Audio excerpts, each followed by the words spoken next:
The penthouse shimmered beneath the ambient lighting, its floor-to-ceiling windows unveiling a breathtaking view of the Chicago skyline glittering in the night. But inside, the atmosphere was tense, charged with the kind of pressure that makes the air feel heavier. Ethan Cole stood near the grand piano, posture stiff, fists clenched tight. Across the room, his parents, Margaret and Gregory Cole, sat stone-faced on a sleek leather sofa, their expressions as cold and unmoving as the marble floors beneath them. "Ethan," Margaret began, her tone cutting and crisp, "this isn't up for discussion. The wedding is in 4 weeks, and you will marry Charlotte Whitmore." Ethan scoffed, pacing like a lion in a gilded cage. "Charlotte Whitmore? You can't be serious. I barely even know her. She's practically a stranger." "She's a Whitmore," Gregory interrupted, his voice deep and firm like distant thunder. "That's all that matters. A partnership with the Whitmores will secure the future of Cole Enterprises. It's a strategic alliance, good for both families." "Good for you, maybe," Ethan snapped, turning to face them. "But what about me? I'm not signing my life away to someone I don't love. This is my life, not a damn business deal." Margaret's jaw tightened, her voice sharp as glass. "Your life is a privilege, Ethan, one we've worked for decades to build. The least you can do is uphold your responsibilities." "Responsibilities?" Ethan echoed, his voice rising. "What about my happiness? Or is that irrelevant as long as the company survives?" Margaret's eyes narrowed, icy and unflinching. "You're being emotional. Love isn't the goal here. Stability is. Charlotte is intelligent, poised, and from a family of means. She's perfect." "She's perfect for you," Ethan retorted, his frustration bubbling over. "None of this is about me. It never has been." Gregory rose to his full height, his towering frame casting a long shadow across the room. "Enough. You have 2 choices. Go through with the wedding or walk away from this family, from the company, from everything." Ethan's heart pounded. "You'd really cut me off, disown your own son, because I won't be your pawn." Margaret stood too, her tone calm but deadly. "We won't have to, because you'll do the right thing." Silence fell like a hammer. Ethan turned away, staring out the massive windows at the glittering city below. His voice was hollow when he finally spoke. "This conversation's over. Get out." Without another word, Margaret and Gregory exchanged a look, collected their things, and walked out. The soft click of the closing door echoed through the penthouse, leaving Ethan alone with the chaos in his mind. Later that night, Ethan wandered the streets of Chicago, his breath visible in the cool night air. His thoughts spiraled. His parents' threats weren't just talk, they'd follow through. And losing everything he'd worked for wasn't something he could afford. He turned a corner near a quiet stretch of downtown, and that's when he saw her. A young woman sat curled up on the sidewalk, leaning against a brick wall. Her backpack was worn to threads, and her oversized jacket did little to fight off the cold. She looked up as he neared, her striking green eyes meeting his. Her hair was a tangle of chestnut waves, and her face was pale with exhaustion, but something in her gaze held firm. Not defeated, just guarded. "Spare any change?" she asked, her voice soft but steady. Ethan stopped. He studied her, not in pity, but in curiosity. "What's your name?" She hesitated, caught off guard by the question. Then, reluctantly, she said, "Lyla."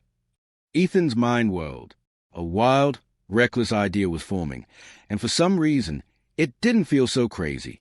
"Lyla," he repeated, crouching to meet her eyes. "What if I told you I could change your life?" She raised an eyebrow, suspicion flashing in her expression. "I'd say you've been watching too many movies." Ethan chuckled. "Maybe, but I'm serious.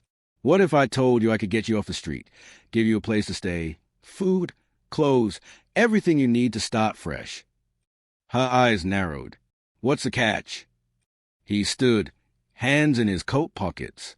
"You marry me. For 1 year."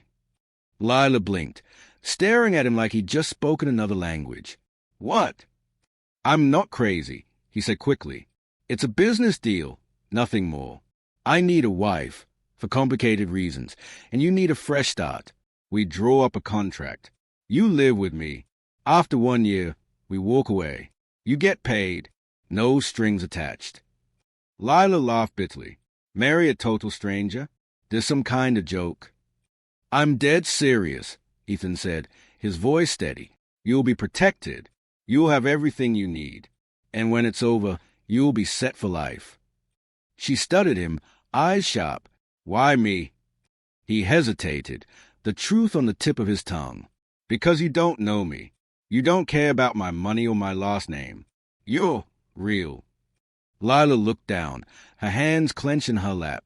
The offer was insane, but so was her reality. She had nothing. And maybe, just maybe, this was a break she needed. Finally, she looked up. Okay, she said quietly. But if you're lying, I'm out. I'm not, Ethan said, holding out his hand. They shook on it, sealing a deal neither of them fully understood, one that would change both their lives in ways they couldn't yet imagine. That night, Lyla sat in Ethan's penthouse, her fingers wrapped around a warm cup of coffee. She gazed out the same windows he had hours before, the sparkling skyline of Chicago stretching endlessly. It all felt like a dream, a life she didn't belong in. Ethan sat across from her, composed and perfectly polished in a tailored shirt, his eyes never leaving her face. So let me get this straight, Lyla said slowly. You want me to marry you just so you don't have to marry someone else. That's the gist of it, Ethan replied, calm as ever. She laughed bitterly. You don't even know me. Exactly, he said. You're not like the people I usually deal with. You're honest. You're real. Lila's brow furrowed. You don't know that. I could be lying to you right now. Then why aren't you? Ethan said, his voice even. She looked away, her chest tight. His confidence was unsettling. But the offer was hard to ignore. A year ago, her life had been completely different. She'd had a modest but cozy home and a father who loved her more than anything. Lyla used to wake up to music, not street noise. Her days had once been filled with the strum of a guitar and dreams of playing for packed theaters, not wondering where she'd sleep next. Her dad, stubborn, proud, fiercely independent, had taught her everything: how to play piano, how to keep rhythm, how to chase something bigger than the ordinary. But all that changed when illness took hold of him. Medical bills piled up fast. The modest home they'd shared, the same one where Lyla learned her first chords, was sold to keep the lights on at the hospital. And when he passed, all she had left was a duffel bag of clothes, a notebook of lyrics, and her scarred-up guitar. She didn't beg, didn't call old friends. Pride kept her afloat when nothing else could. She sang on sidewalks, played coffee shops for tips, held on to her music like it was the last piece of her self-worth keeping. But it wasn't enough. Eventually, the rent stopped getting paid, and the nights turned colder. She became a shadow on the street, just another forgotten soul trying to make it one more day. Even now, sitting in Ethan's penthouse, surrounded by warmth and comfort, her instinct was to turn down his wild proposal. I don't know, she said finally, her voice low. This whole thing sounds crazy. Ethan leaned forward, his voice quieter now, less corporate, more human. I get it, but I promise you, it's not a trick. And it's not about love. This is business, plain and simple. You'll have everything you need: clothes, food, a safe place to live. And in a year, we walk away. No strings. Lyla studied him carefully, still unsure if she was sitting across from a man or a storm in disguise. What's in it for you? She asked. Ethan sighed, the frustration in his voice barely restrained. My parents are trying to force me into a merger. Marry Charlotte Whitmore and give them the fairy tale business alliance they've always wanted. But if I'm already married, if it's legally binding, then their plan falls apart. So I'd be your cover story, Lyla said slowly. Essentially, Ethan admitted, but this wouldn't be one-sided. You'd have control over everything: privacy, independence. We'll put it all in writing. Lila's fingers curled around the coffee mug, her chest tightening. The idea of marrying a man she barely knew felt reckless, dangerous. But returning to the streets, that was dangerous too. Maybe more. And if I say no, she asked. Ethan didn't hesitate. Then I'll find someone else. But I was hoping it to be you. Lyla weighed the offer like a scale tipping back and forth in her mind. It wasn't just about surviving anymore. This could be her reset button, if she was willing to take the leap. Fine, she said at last, her voice firmer than she expected. But if this goes sideways, I walk. No arguments. Ethan nodded, a flicker of relief crossing his face. Fair enough. I'll have my lawyer draft everything tomorrow. As he walked her to the door, Lyla paused in the hallway and glanced over her shoulder. You're taking a pretty big risk, she said. What if I'm a total disaster? Ethan gave her a faint smile. Then I guess we're both rolling the dice. She offered a small, uncertain smile of her own as the elevator doors opened. As they closed behind her, Lyla finally let out a breath. The skyline shimmered in the distance, but her thoughts were a world away. What Ethan didn't know, what no one knew, was that she wasn't just some down-on-her-luck musician. She was Lyla Hanover, the estranged daughter of Jonathan Hanover, once one of the most powerful businessmen in the Midwest, now a disgraced ghost of Wall Street after a scandal that made national headlines. Lyla had spent years running from the shadow of his name, refusing to be defined by the chaos he left behind. No money, no trust funds, just grit and music, and the hope that someday she'd make something of herself without the help or the curse of the Hanover legacy. If Ethan ever found out who she really was, it could unravel everything. As the elevator descended, she whispered under her breath, It's just 1 year. You can do this. But deep down, she knew better. Nothing about this arrangement would be simple. The next morning was like waking up inside a stranger's dream. Lyla stood in the kitchen of the penthouse, her bare feet on the polished hardwood, staring at a refrigerator full of items she couldn't pronounce. The countertops gleamed like they'd never been touched. Everything smelled like fresh linen and wealth. She jumped a little when Ethan appeared in the doorway, looking surprisingly normal in a t-shirt and jeans. Coffee? He asked, reaching for 2 mugs. Sure, she said, still glancing around like the place might disappear if she blinked too hard. He handed her a cup and watched as she sipped cautiously. You look like you're waiting for the ceiling to collapse, he said. Lyla smirked. It's just a lot. I've never even been in a place like this, let alone lived in one. You'll get used to it, Ethan replied, leaning against the counter. Consider it part of the arrangement. She raised an eyebrow. Right. The arrangement. Married today, strangers tomorrow. He chuckled. It's unconventional, I'll give you that. But I think you'll be okay. You're tougher than you look. Lyla didn't respond. She just turned back to the window, sipping quietly, wondering how long she could pretend she belonged in a world like this. Over the next few weeks, their differences surfaced like oil and water. Lyla, fiercely independent, refused to let the housekeeper wait on her. She cooked her own meals, often burning them, sometimes on purpose, sometimes not. I didn't know it was even possible to burn eggs, Ethan teased one morning as she scraped a blackened mess off the skillet. Don't start with me, Mr. Perfect, she shot back, though the smirk tugging at her lips betrayed her amusement. Despite the awkward start, they began finding a rhythm. Not romance, not yet, but something functional, comfortable. Ethan learned Lyla had a sharp eye and a sharper tongue. She could read a room faster than most executives. And Lyla, in turn, started to see past his polished surface to the man who had been molded and managed his entire life.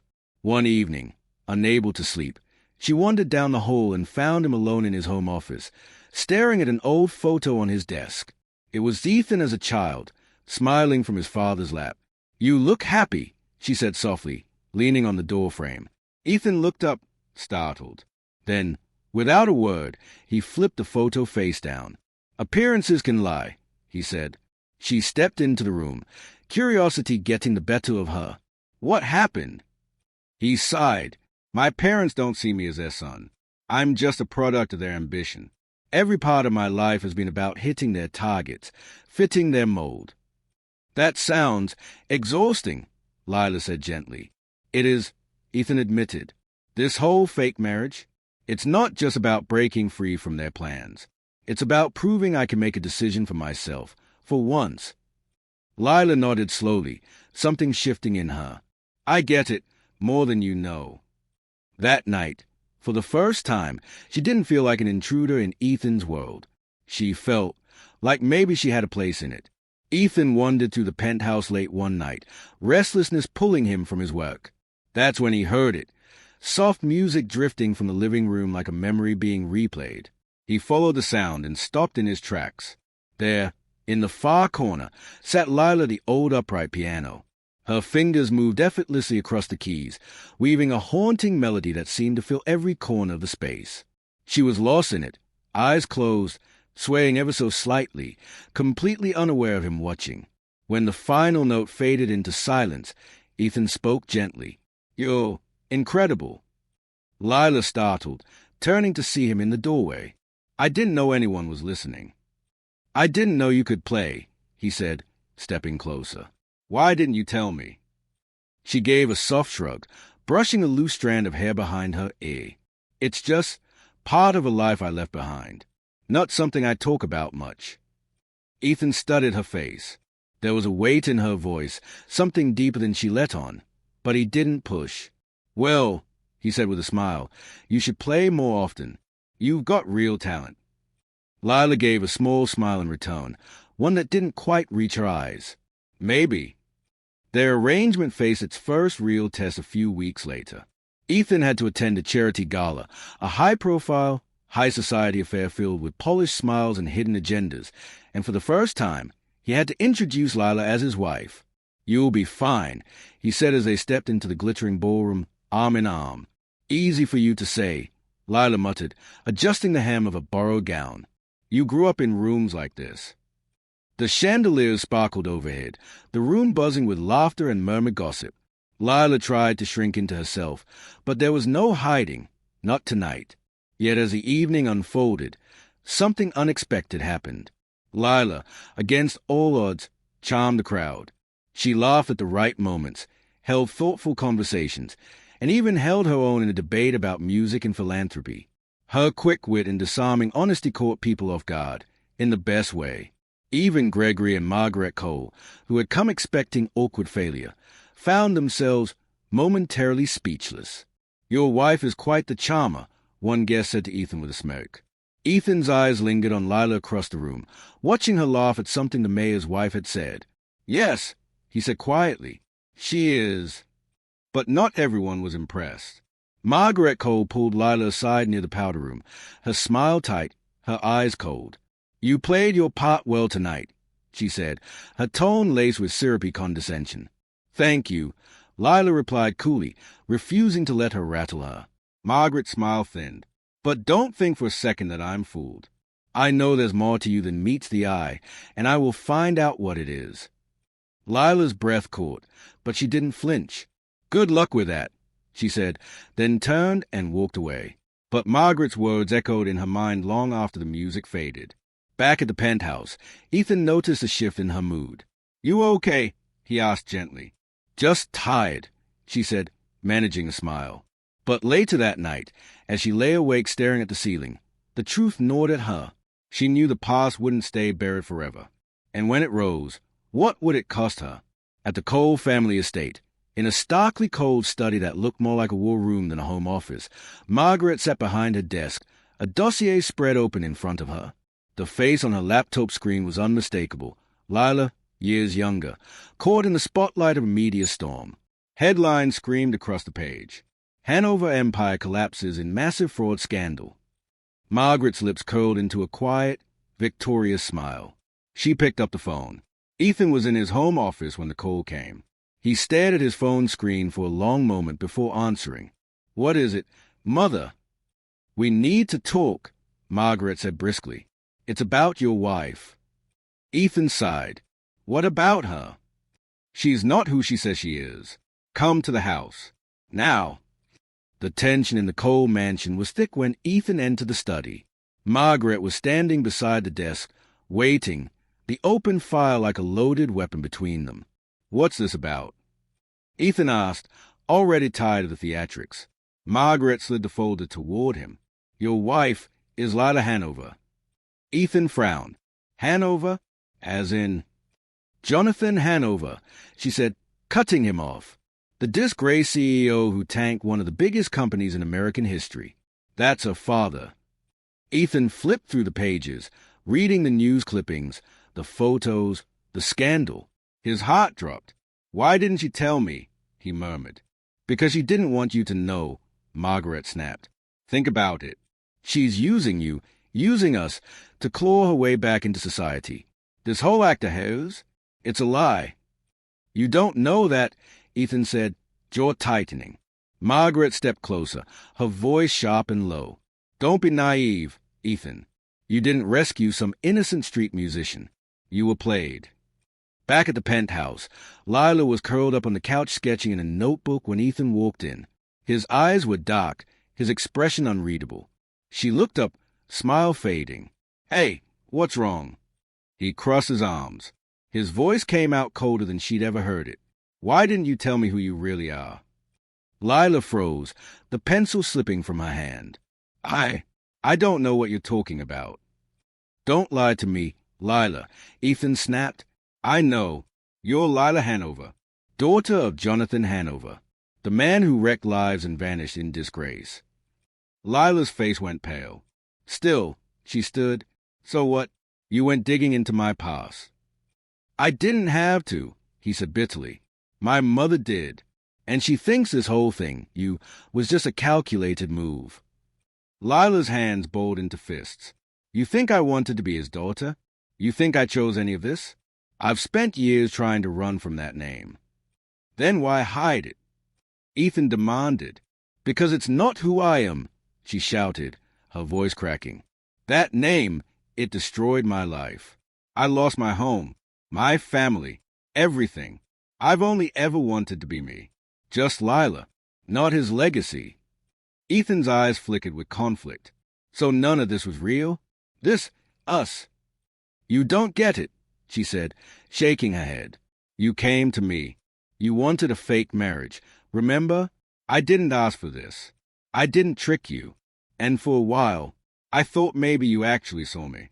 But I was wrong." Ethan turned away, struggling to find the ground beneath him. Lyla grabbed her bag, slinging it over her shoulder with trembling hands. "Maybe your mother's right. Maybe I don't belong here," she said. "But at least I know who I am. Can you say the same?" She moved toward the door, her step sharp with resolve. "Lyla," Ethan called after her, his voice cracking, soft now. She paused, hand on the doorknob, but she didn't turn around.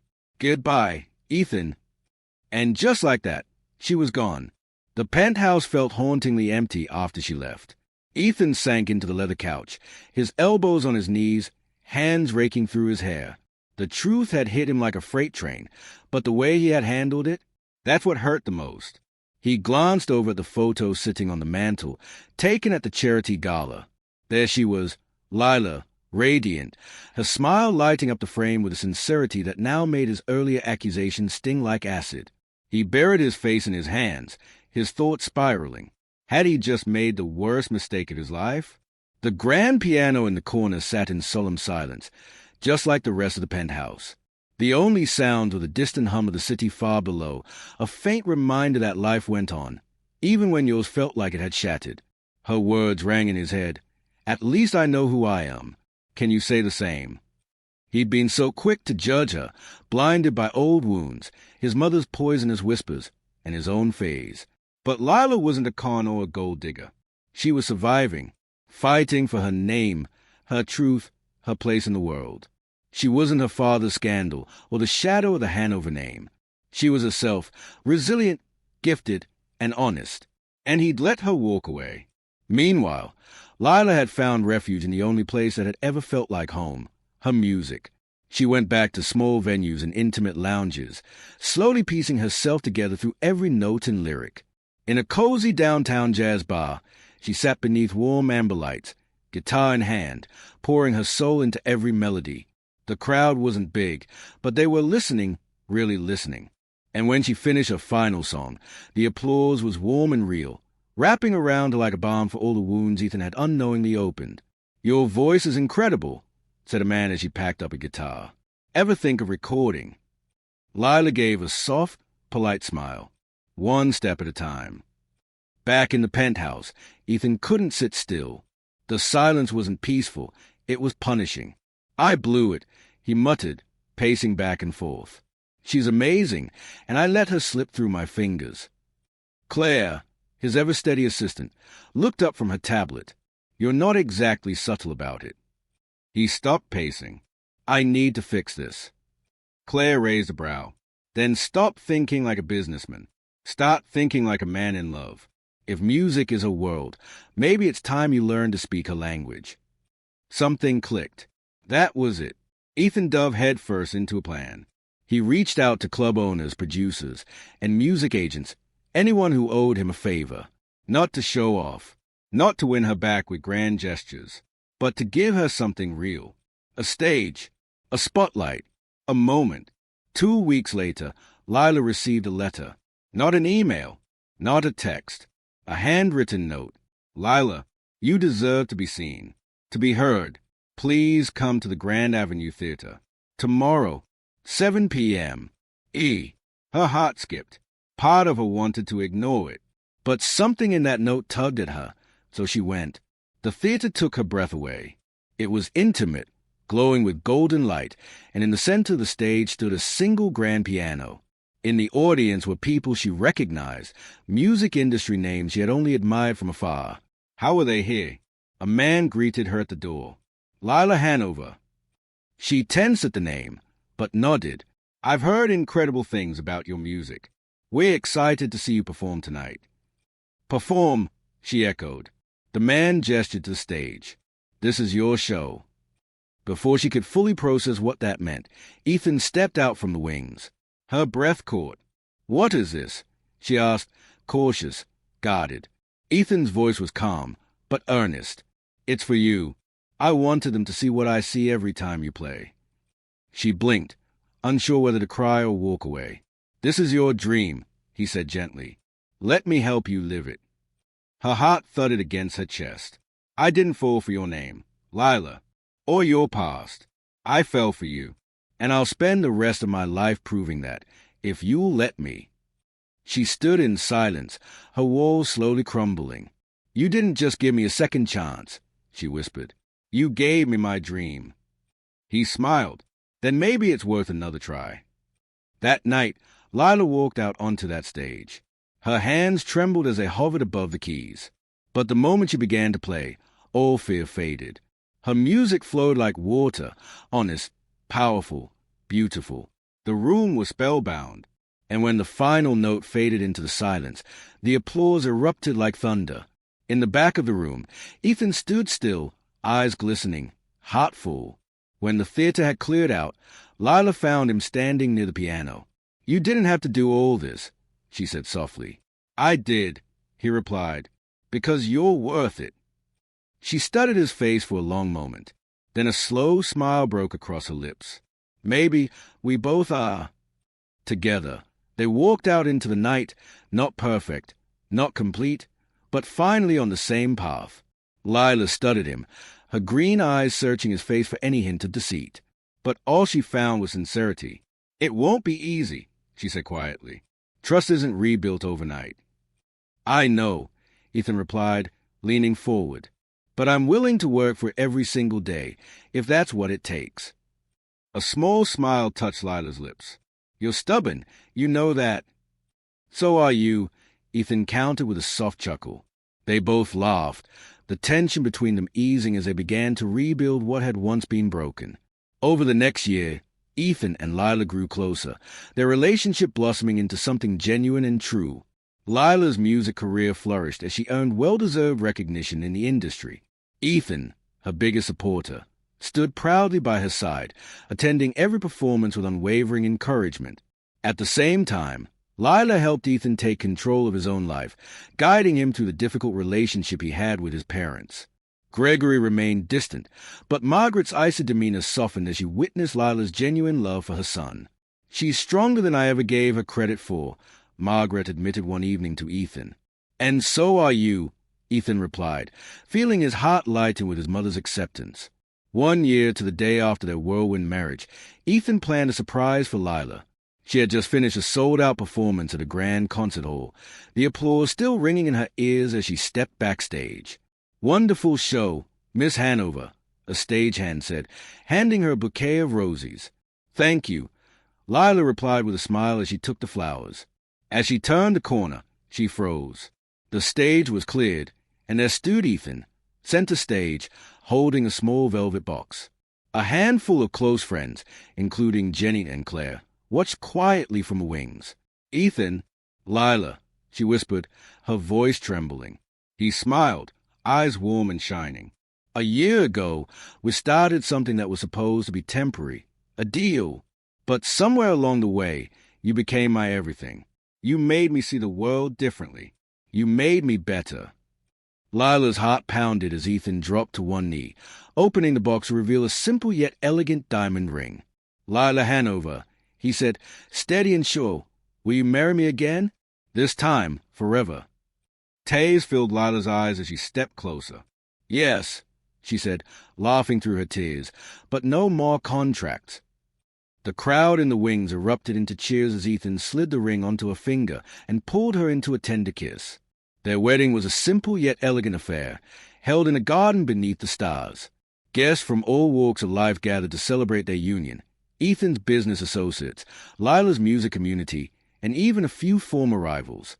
Margaret, dressed in a tasteful lavender gown, approached Lyla as the reception began. "I owe you an apology," Margaret said sincerely. "I misjudged you. You've shown a strength and grace I didn't think possible." Lyla smiled warmly. "Thank you, Margaret. That means more than you know." The two women shared a brief, understanding nod before Margaret returned to her table. As the night wore on, Ethan and Lyla shared their first dance under a canopy of twinkling fairy lights. The world seemed to fade away as they moved in perfect harmony, the soft music wrapping around them like a gentle embrace. "I can't believe how far we've come," Lyla whispered. Ethan smiled, his hand tightening around Hayes. "I can. You're the best thing that ever happened to me." "And to think," Lyla said with a laugh, "it all started with a crazy deal." As the stars twinkled above, they knew their journey, filled with challenges, heartbreak, and redemption, had led them to a love neither could have imagined. Ethan and Lyla's story reminds us that love can bloom in the most unexpected places, even from a marriage of convenience. Their journey shows that trust, forgiveness, and resilience can transform any challenge into something truly extraordinary. If this story touched your heart, don't forget to like and share it with someone who loves tales of love and redemption. For more heartwarming stories, hit subscribe and turn on notifications so you never miss a new tale. Thank you for watching, and we'll see you in the next inspiring American tale.